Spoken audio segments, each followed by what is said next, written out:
Showtime! The Capital G show starts right now. What's up YouTube, Capital G here. We're talking about the fantastic year that was 2014 in the game of Yu-Gi-Oh! And taking a look back at some of the strongest and meta-defining cards of the calendar year. And I've created a top-notch list, kind of ranking them all. Now, just to be clear, the cards didn't actually have to be released this year to make the list, but I am giving priority to cards that were. Without further ado, this is the top 10 cards of 2014, the Yu-Gi-Oh! Hierarchy.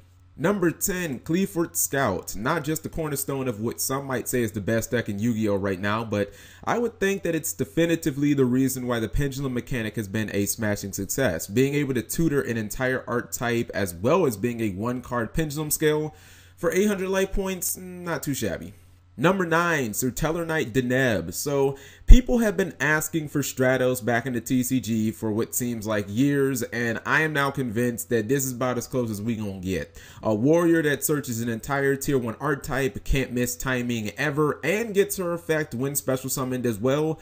When Duelist Alliance was first released, a lot of people thought that fusions and synchros might take over the game, but Deneb and her knights proved once again that rank 4s are still the shit. Number 8, Geargia Gear. Possibly the best trap in the game to open with of the entire year. A turn 1 Geargia Gear was, it was practically impossible to counter. Not only was it chainable, but even if you did have an answer to the inevitable Gear Giant X that was soon to follow, like Bottomless Trap Hole into Retro Tribute when those cards were actually still good, the Geargia player would just get back one of the gears for free, so you still went neg. There's a reason this card immediately went to 1. Number 7, Bujin Yamato. Meet the new age of Protect the Castle. Once thought to be a lost and dead art in the game of Yu-Gi-Oh! Yamato and his buddies quickly changed that notion. The card was searchable, it had great stats, it could add layers of protection every single turn for him and the crew.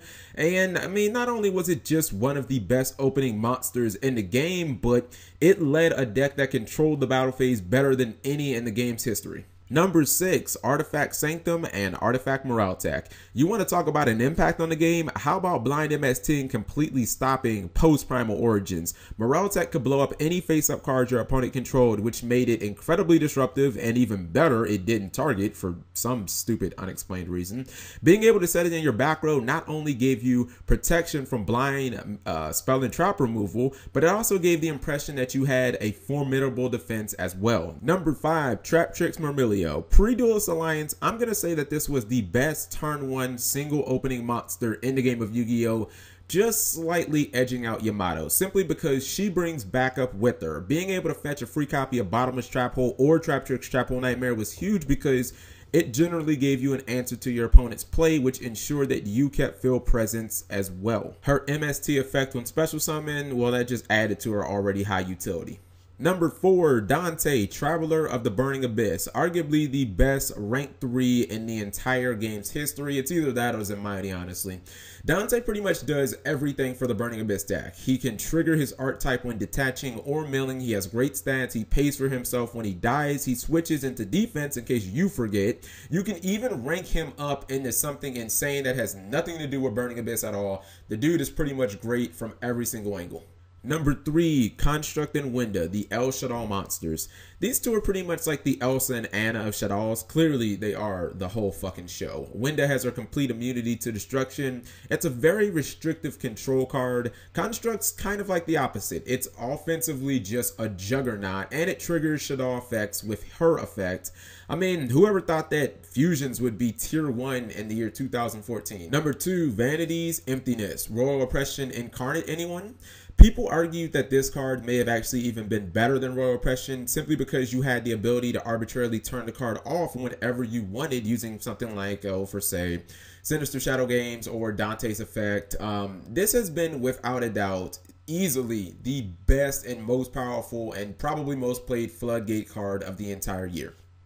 Honorable mentions include Inferno the Archfiend, Blackhorn of Heaven, Denko Sekka, Fire Lake of the Burning Abyss, the Monarch Storm 4th, Call of the Haunted, Ice and Fire Hand, the Divine Dragon Knight Felgran, and Evil Swarm Exoton Knight. And finally, number 1, Soul Charge. So if you know me and you've been watching this channel, this should have came as no surprise, because I think just about everybody flipped over a fucking table or lost their shit when they saw this card. And basically every deck got a rekindling at 3 for 2 formats, and this card was utter and complete chaos. It was bonkers. Soul Charge didn't just help obscure decks compete in Yu-Gi-Oh! As a lot of other ridiculous cards did. It took those decks to completely different tiers. I mean, Infernity and Sylvans becoming tier 1. How the hell did that happen? Soul Charge literally did to the game of Yu-Gi-Oh! What Odell Beckham Jr.'s catch did to the internet. It broke it. There's no other way about it. So, do you agree with my list? What cards do you think were incredibly impactful in the game of Yu-Gi-Oh! This year? Leave that in the comment section below. Thank you guys for watching, as always. Subscribing makes life happy.